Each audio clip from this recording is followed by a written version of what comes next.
Just to touch on the calling queue, there's three kind of main points that I wanted to go through, and that is how it impacts the customer, right? So when we have something in our calling queue, it means it's ready to go and it wants us to talk to the customer so we can communicate to them and get them their orders in a timely manner. So as for you on the counters and in your workspaces, how it impacts you is that this can either be a chore or it can be a tool, right? So if you're working your calling queue regularly, multiple times a day to get through and communicate to your customer, it's going to allow that window to stay short for you. And it's going to allow you to really work through that and be effective with the orders that you have out there. If you don't do that, you're going to end up going in there once a day or once a week, and it becomes a task. It becomes a race to clear the screen instead of to really use it as a tool to communicate to your customers. As a company, that impacts us by keeping it clean, allows us to keep less inventory in our stores. It allows us to have more inventory available to customers. That prevents damage from happening. So there's a lot of benefits to using the calling queue. Thank you. Okay. Thank you, John. That was awesome. Okay, folks. So as I think Catherine said, this is going to be the first in a series. So for each of these webinars, I'm going to try to give information that will help both newer folks who are still learning Eclipse, as well as put in, I'll say, a few more advanced tips and tricks. So for the calling queue, I'm going to first go over calling queue for new, and then we'll change gears and talk about calling queue for trouble, which is also commonly just called the trouble queue.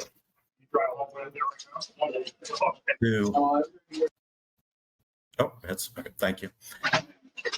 So if you don't already have the calling queue for new, I'm going to show you briefly how to set it up. So on your Solar desktop, in a blank space, right click, and then click Add Widgets.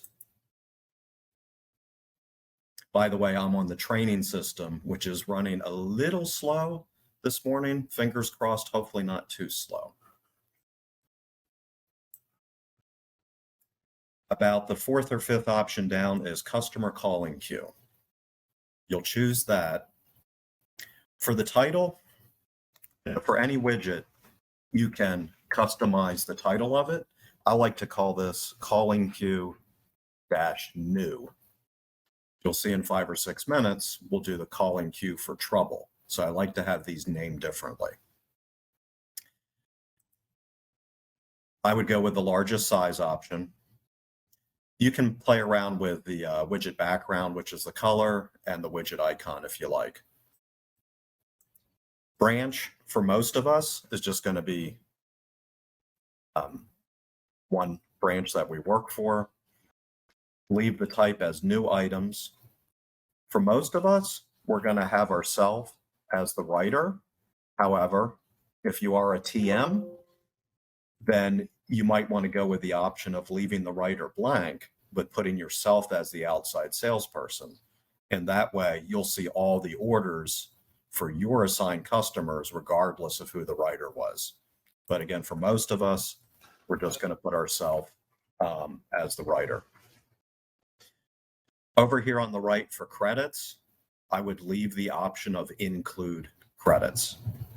I already have this widget set up, so instead of clicking OK to save it, I'm going to click close. When you go into the calling queue for new, as I'm doing now, again, a little bit slower on the training system today.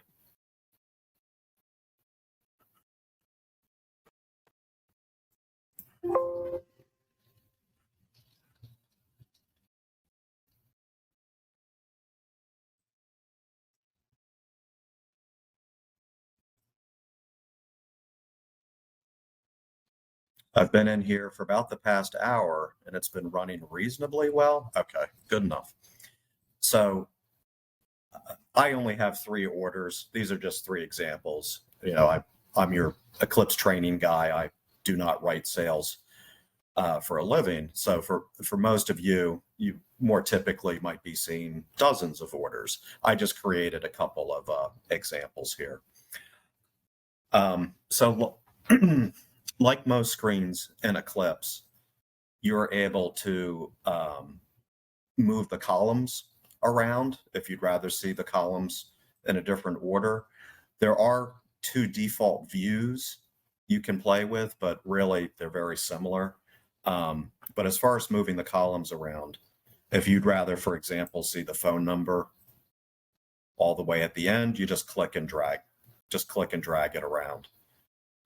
When you have the columns the way you like it, then you just right click in one of the column headings, save settings. That way your columns will be locked the way that you want to see them the next time you come into the screen. So that's just a nice tip kind of you can use throughout Eclipse.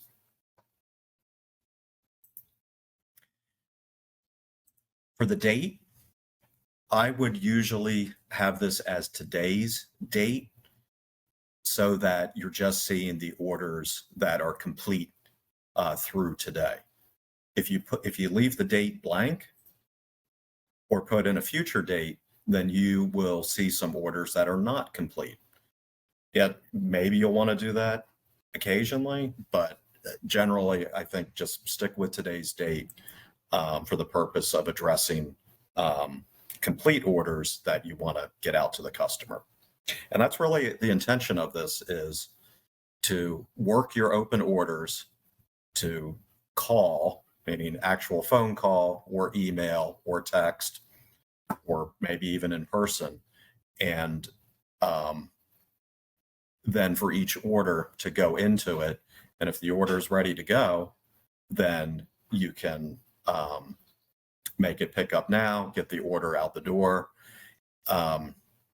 If the order isn't ready to go, then in a moment, I'll show you how to log the call so that you can give yourself a reminder to go back and follow up on the order again, maybe in a couple of days.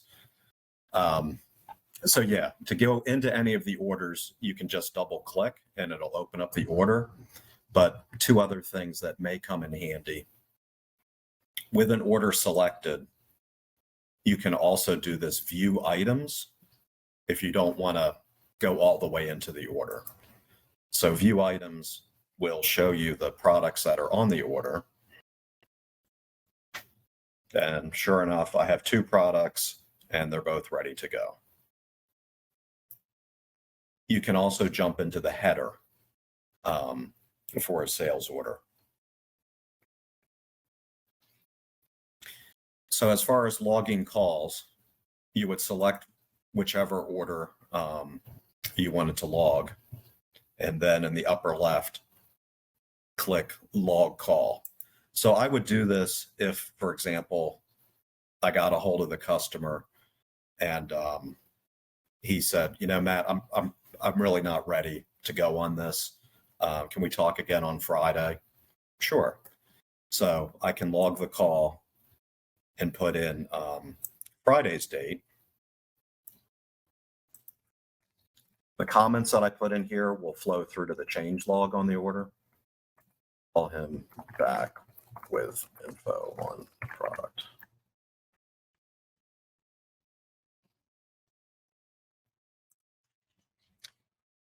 Why logging calls is useful is, like I said, in the real world, you're more likely to have dozens of orders rather than the 3 that I have.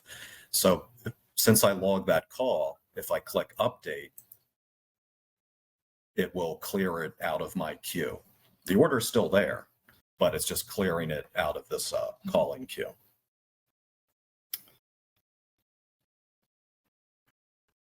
When I go to Friday, tomorrow, Friday, that order that I logged will come up again. Just one or two other notes on the calling queue. If you're a branch manager, you may want to look at calling queue for everything at your branch. And to do that, you would just take out your writer and click update. Now I'm looking at everything for Broomall.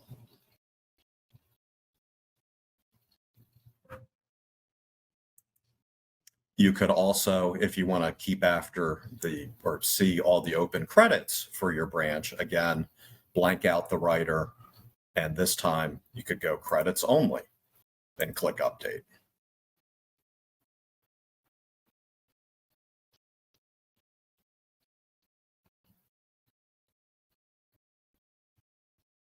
So again, training system's running a little slow, so I'm going to stop it, but you get the idea there. So that's basically the customer calling queue for new. Now I'm going to change gears and talk about the calling queue for trouble, or as I said, a lot of people just call it the trouble queue. To set that one up, add widgets. It is the customer calling queue again, but this time, instead of new for type, we choose trouble. Put yourself as the writer or as the outside salesperson. Again, I like to name these, so calling queue trouble or just trouble queue. You can choose the widget size, color, and icon. I already have this widget set up, so I'm going to click close. Another quick tip, any widget that you already have set up and you want to see the options or perhaps change the options, in the upper right of each widget is this little pencil icon. So if I wanted to see, well, how did I set this trouble queue up? I could click that little icon and it would show me the options I chose. I could change any of these and click OK.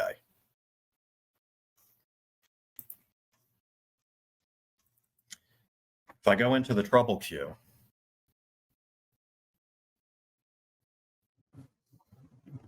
this is doing something very different than the calling queue for new. This is looking at all of my open orders, regardless of status. So for example, this one is ship when complete. And the second one is a call when complete. It's looking at each order to see if there are products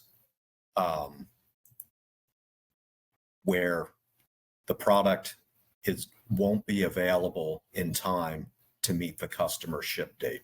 So in my first example, I have a ship date of August 30th, meaning the customer wants this August 30th. But on one of my products, it's showing earliest available September 23rd. So assuming that that ship date of August 30th is realistic, that's really when he wants it, then I potentially have a problem here. It's not a problem yet because I have 5 days before August 30th. So I'm being proactive and looking at addressing my back orders to get the product in time. I'm not going to go into procuring on this call, but I'll just say, for each of these orders, you'll go in and see products that aren't available. And let me jump into the order for a second. So the second product is my potential problem here. So, just two quick things. You could jump into the future ledger for the product. To see, is there a purchase order or transfer already out there? If so, is that purchase order or transfer really running like 3 weeks behind? I don't see a purchase order or transfer on this one. And then also the schedule screen would show me, well, did I at least procure this? And just maybe the purchase order or transfer hasn't been created. So I don't see, it would say procured over here. So on this one, nothing's been done. It hasn't been procured. There isn't a purchase order or transfer.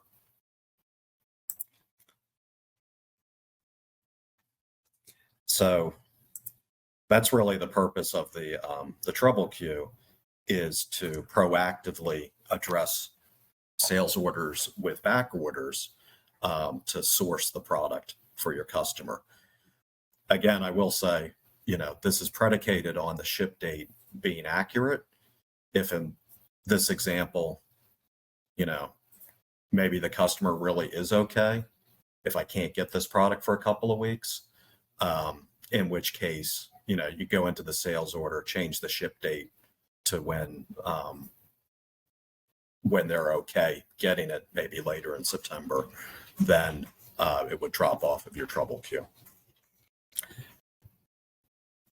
So that's kind of the overview on those two queues. Now I think we can unmute everybody and we can do Q&A for the remaining 12 minutes or so.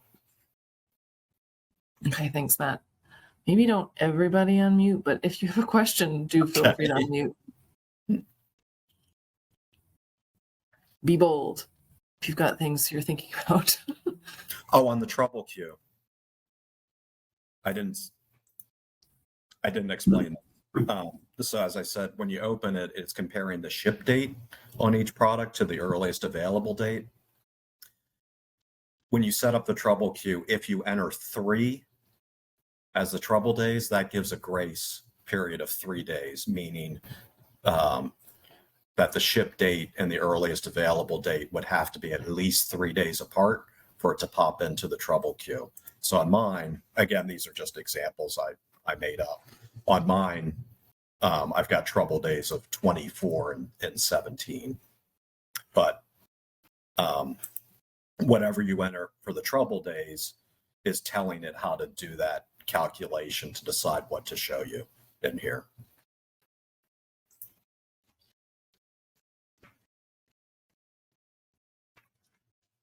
Come on, someone's got to have a burning question. Oh, I have a burning question. Well, how did you just get to that screen you were just in? You just right-clicked on the trouble days and then where you can change the day? When you just went and said 24 or 3? For this one, I actually just clicked update. But when you set it up... Oh, I know when you set it up. Okay. I thought you were checking from within the widget. Okay. Yep. Yeah, there. Okay. Because so anyone? Oh, good. It's going to come from Perry. Okay. Come from Thatcher. Okay. We're in flux right now, and so I just covered That's Lisa. to get out of there. Okay. As you saw Perry, Did she come into the conference room? Yeah. Yeah. I'm sitting at my desk. No, okay. I can have 2 monitors. No worries. All right. And anybody questions? Honestly, I'd say if no one has specific questions to these, if you've got any other burning questions, we can end this and then take those. But so again, John's going to jump in. Just to keep in mind when you're going through the trouble queue, and one point Matt said is sometimes the PO date is not correct, and that could cause it to go into the trouble queue without it actually needing to be there. If you have a question about the purchase order, please feel free to reach out to the purchasing team to confirm. And they always put good notes in there when they have last researched a date. So you'll always know going into a purchase order if they've been monitoring it for accuracy.